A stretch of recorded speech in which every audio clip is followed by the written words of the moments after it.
Hi friends, Bondada family రుచులకి స్వాగతం సుస్వాగతం. Today recipe వచ్చేసి బెండకాయ వేపుడండి.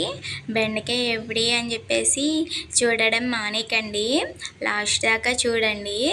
కొత్తగా చేద్దాము, ఎప్పుడూలాగా కాకుండా కొత్తగా చేద్దాము. సరే, అయితే ఇప్పుడైతే కొద్దిగా స్టవ్ మీద పెట్టుకొని నూనె కూడా కొద్దిగా వేసుకొని బాగా వేగించుకోవాలి.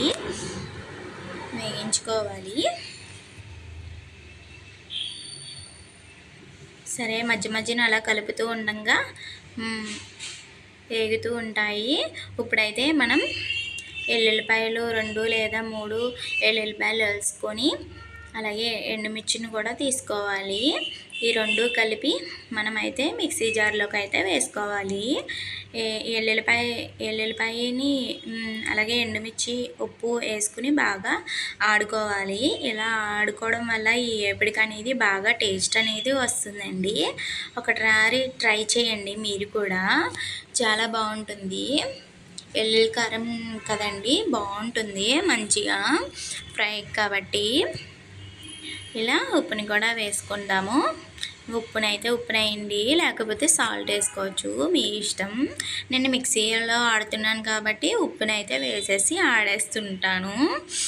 ఇదిగోండి, మిక్సీ మూతను పెట్టేసి ఇప్పుడైతే మిక్సీ ఒక 2-3 సార్లు ఆడేసుకుందాము, సరిపోతుంది, మనకి మెత్తగా అయిపోతుంది.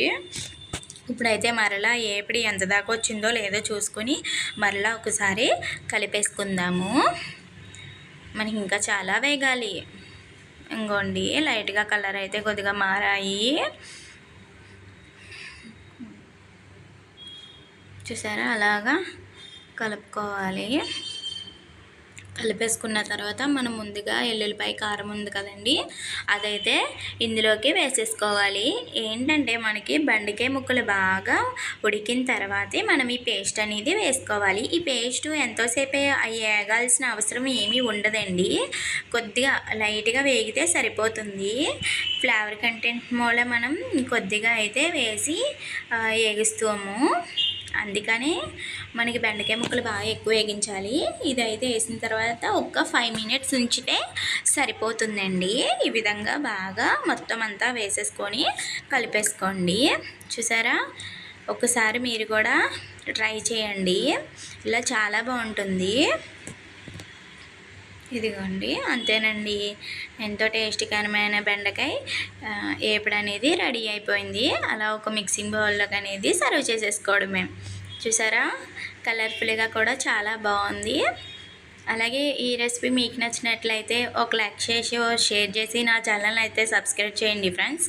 చూస్తున్నారు కానీ లైక్ చేయట్లేదు ఫ్రెండ్స్.